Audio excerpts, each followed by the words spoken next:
Welcome back to the channel Lying Whispers, my friends. Are you ready to waste a few more precious minutes of your life with me in this very necessary public service of emotional chaos, secondhand embarrassment, and other people's bad decisions? Perfect. Because today's story starts like a classic wedding meltdown and ends somewhere between group therapy and emotional arson.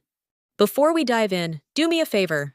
Grab a coffee and sit with me through this absolutely unhinged story. Stick with me, my friends.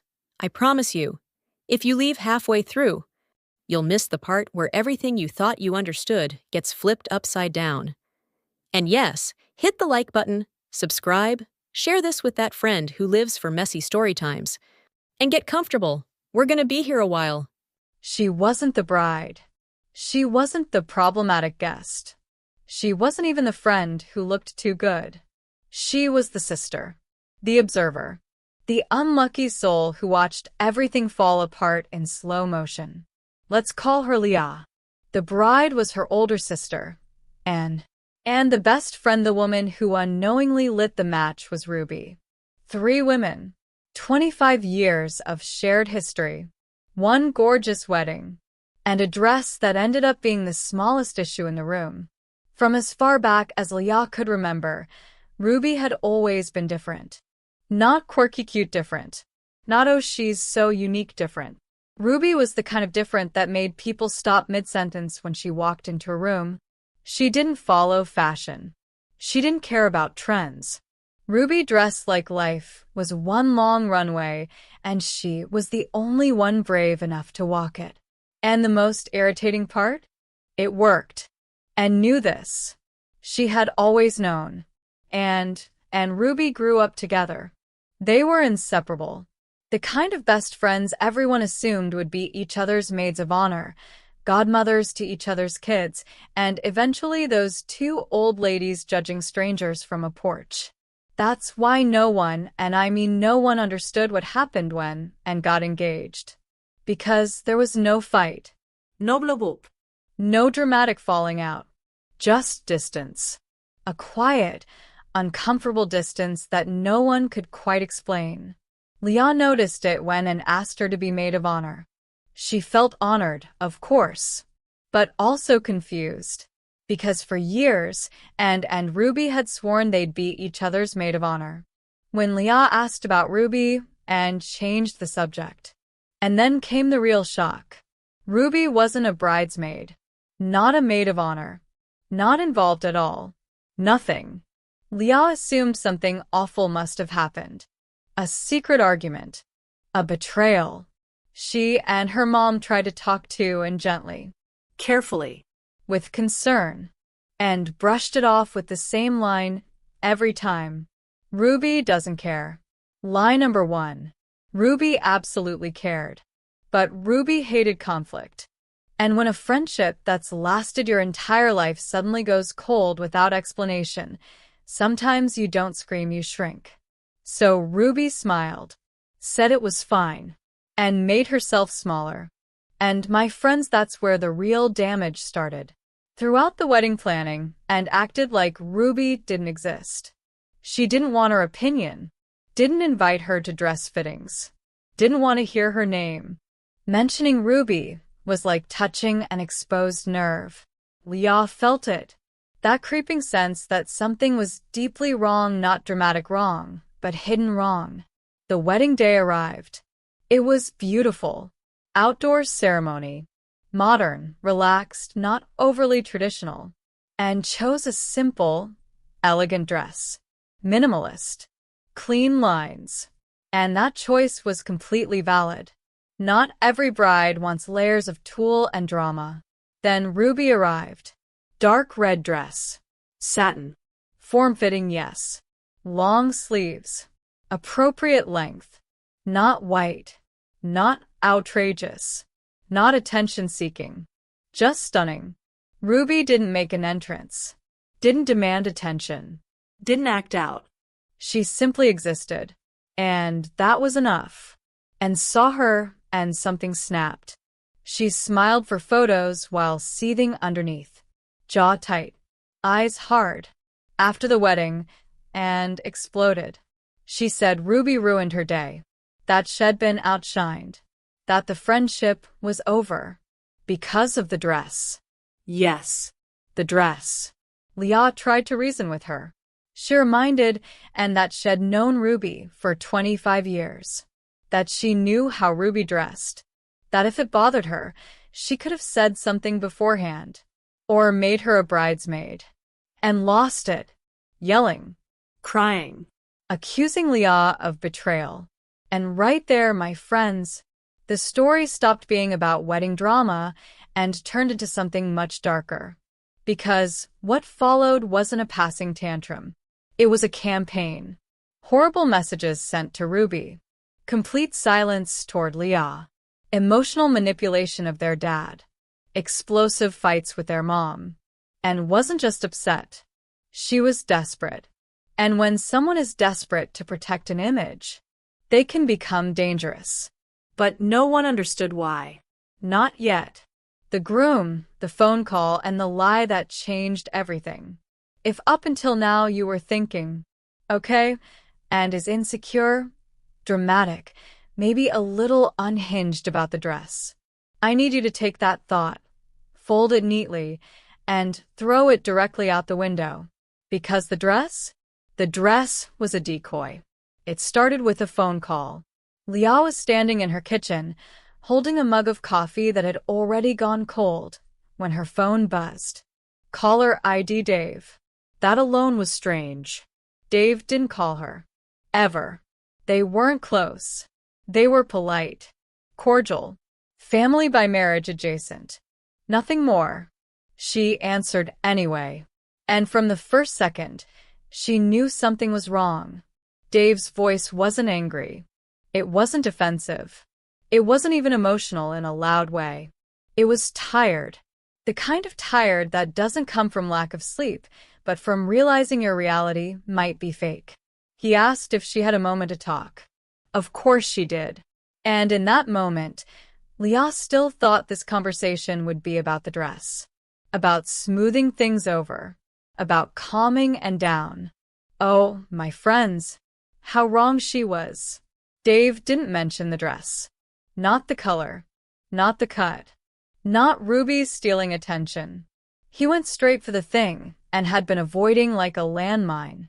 Ruby. He told Leah that the night of the wedding ended in a massive fight. Not a small argument.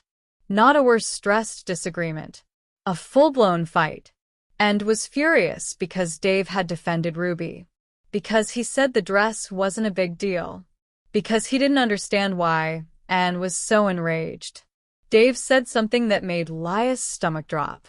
He said he wanted Ruby to be his best woman. And wanted Ruby as her maid of honor. Neither wanted to give that up. So, according to Dave, and decided that the fairest solution was to remove Ruby from both wedding parties entirely. Silence. Leah didn't interrupt him. She didn't react. Because one thing was very, very wrong. Ruby had never mentioned this. Not once. Ruby didn't remember a fight. Didn't remember being asked. Didn't remember declining anything. Ruby remembered being quietly excluded without explanation. So Leah asked the obvious question. When did this conversation happen? Dave hesitated. He gave a vague answer. No date. No specifics. Red flag. They ended the call politely, but Leah stood there staring at her phone, heart pounding. Someone was lying. And when stories don't line up, it's never an accident. From that moment on, the chaos accelerated. Texts started flying. Half answers. Avoidance. One of the bridesmaids messaged Leah out of nowhere. If Dave calls you again, don't answer. Excuse me? Who issues gag orders in a marriage that's less than a week old? And was screaming on the phone with their father. Ruby was texting Leah, confused and hurt, asking if she knew what was happening. And suddenly, Leah wasn't dealing with wedding fallout. She was standing in the middle of an active cover-up. Dave called again that evening. This time, his tone had changed. Gone was the confusion. In its place was suspicion. He asked Leah something that made her blink. Did any of my groomsmen say anything inappropriate to you at the wedding? The question felt like it came out of nowhere. Leah said no. Immediately, without hesitation. They had all been respectful, Polite. normal human beings. Dave pushed, and had told him that some of his friends had crossed boundaries. That there were comments, Looks. behavior that made people uncomfortable. None of it matched reality. Leah had been there. She would have noticed. When Dave hung up, the picture became clearer. And wasn't reacting to problems. She was creating them. Planting stories. Turning people against each other. Isolating anyone who might contradict her version of events. And that's when the truth finally started leaking out, not all at once, but slowly, painfully. Dave told Leah something no one in her family knew. He had been to jail. He was a recovering addict. But here's the thing, my friends. Dave had never hidden this. Had gone to rehab. Had done therapy. Had rebuilt his life brick by brick. And Ruby had been there for him before anyone else was. Ruby met Dave years before, and ever did. When Dave had no money, no stability, no social safety net. Ruby helped him, supported him, believed in him. Later, when Dave was sober, stable, employed, it was Ruby who introduced him to and was hesitant at first. His past scared her, embarrassed her, but she fell in love. And instead of dealing with her discomfort, she chose deception and told her family she met Dave through a dating app. She told Dave her family accepted his past. She even wrote a letter pretending to be from the family, thanking him for his honesty and welcoming him. Dave kept that letter, treasured it. Let that sink in for a second, my friends. A forged letter became one of the most emotionally important objects in his life. As the wedding approached and panicked, Dave wanted people from his support group there. He wanted Ruby by his side. He wanted his real story to exist at his own wedding. That meant the lies were about to collapse. So, and did what she'd been doing all along. She lied harder. She told the bridesmaids that Ruby was unstable, that she caused scenes, that she drank too much, that she went after married men. She painted Ruby as a disaster waiting to happen. Why? So no one would trust her. So no one would talk to her. So no one would believe her. And when Ruby showed up looking confident, calm, and beautiful, And didn't see a guest. she saw a threat to the entire narrative she'd built. Dave started noticing inconsistencies. Stories didn't match. Timelines didn't make sense. Accusations had no details. So he did the one thing liars hate most. He asked questions. He called people directly, compared stories, pressed for specifics. And eventually he confronted Anne. She broke. Confessed everything. The lies. The fake letter. The manipulation. The fear of being judged. The obsession with image. Dave lost it. He sent a message to the family explaining his past honestly, plainly. And then he left. No yelling. No scene. No dramatic exit. Just gone. And showed up at her parents' house completely shattered. Crying. Shaking. Barely holding herself together. And for the first time in her life, no one rushed to defend her. And my friends, this is only where things start getting real. Because what happens after the lies come out? That's where the real damage shows. The fallout, the family, and the moment everything finally makes sense. When Anne showed up at my parents' house, she didn't look like a newlywed. She looked like someone who had just watched her entire identity collapse in real time. Her makeup was streaked. Her hands wouldn't stop shaking. Her breathing was shallow and fast, like she was afraid that if she slowed down, reality would catch up to her. She didn't knock. She didn't announce herself. She just walked in and crumbled. My mom froze. Not in shock and disappointment. That quiet, devastating disappointment that doesn't yell, doesn't scold, doesn't even cry right away. It just withdraws. My dad stood there, arms crossed, jaw tight, processing the fact that the story had defended so fiercely wasn't real. And me? I was sitting there thinking, how did we not see this coming? And try to talk all at once. She apologized. She justified. She contradicted herself. She said she was scared. She said she didn't want people judging Dave. She said she didn't want to be judged herself. But every explanation circled back to the same thing. Image. How things looked. How people would talk. What story would be told about her. Not once did she say, I didn't want to hurt him. Not once did she say, I was proud of how far had come. And that's when my mom finally spoke. She didn't raise her voice. She didn't accuse. She said very calmly, I don't recognize you. That sentence landed harder than any scream ever could. And broke. Full body sobbing, hyperventilating, begging us not to hate her. And here's the thing, my friends, this is important. None of us hated her. But loving someone doesn't mean pretending they didn't do real damage. That night was long. Painfully long. Nobody slept. And kept replaying things out loud, moments where she could have told the truth and didn't. Moments where she chose the easier lie over the uncomfortable honesty. By morning, the house felt heavy. Like the air itself was tired. That's when Dave sent the message. It wasn't angry. It wasn't cruel. It was distant. He said he needed space. That he was talking to his therapist. That he was leaning on friends who knew him before everything got twisted. He said he didn't know if he could stay married to someone he didn't trust. And honestly, my friends, that makes sense. Trust isn't something you negotiate back into existence. And read the message and spiraled. Her breathing sped up. Her hands shook again. She started crying, repeating the same sentence over and over. I ruined everything. And for the first time, she was right. But here's the part that stopped me cold. What scared her most wasn't losing Dave. It was becoming the woman whose marriage failed immediately. Once again, image. Ruby stayed quiet through all of this. She didn't gloat. She didn't demand apologies. She told me something later that still sits heavy in my chest. She said she wasn't angry about the wedding. She was grieving the friendship. Because she had spent months wondering what she'd done wrong. Replaying conversations. Making herself smaller. All because someone decided she was too risky to exist near the truth. Days turned into weeks. And as the adrenaline wore off, something unsettling became clear. This wasn't the first time and had done something like this. She started admitting things slowly. Stories she'd exaggerated in school. Situations at work she'd reframed to make herself look better. Conflicts where she'd quietly shifted blame onto others. It wasn't one lie. It was a pattern. My dad finally said what no one wanted to hear. This isn't just stress. This is a behavior. And it's been happening a long time. And fought it. Denied it. Cried harder. Until she realized something important.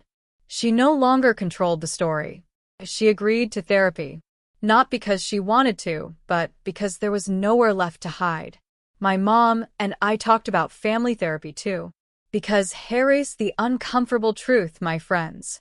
When someone lies this well for this long, it doesn't happen in a vacuum. There were things we ignored. Things we excused. Things we didn't question because it was easier not to. And then came the final message. Dave wrote again. This one was short. Clear. Final. He said that after therapy and long conversations with people who knew him before and he couldn't stay in the marriage. He said he didn't trust her. That he didn't know who she really was. That loving someone doesn't work if you're always guessing who they're pretending to be. And that was it. No drama. No bargaining. Just an ending. And collapsed when she read it. I won't pretend I felt nothing. I felt sad. I felt angry. I felt grief for the sister I thought I had. But I also felt clarity. Because this whole story, all of it was never about a red dress. It wasn't about beauty. Or jealousy. Or being outs. It was about a woman who built her life around a version of herself that couldn't survive the truth. And when the truth showed up, she tried to burn everything else down to protect the lie. So now I'm asking you, my friends, and I really want you to think about this. What would you do if you found out your partner was ashamed of you? Would you forgive a lie that touched every part of your life? Or would you walk away, even if it shattered everything you hoped for? Comment down below, my friends. Because if there's one thing this story proves, it's this. No one outshines you on your wedding day. But lies? Lies will outshine everything.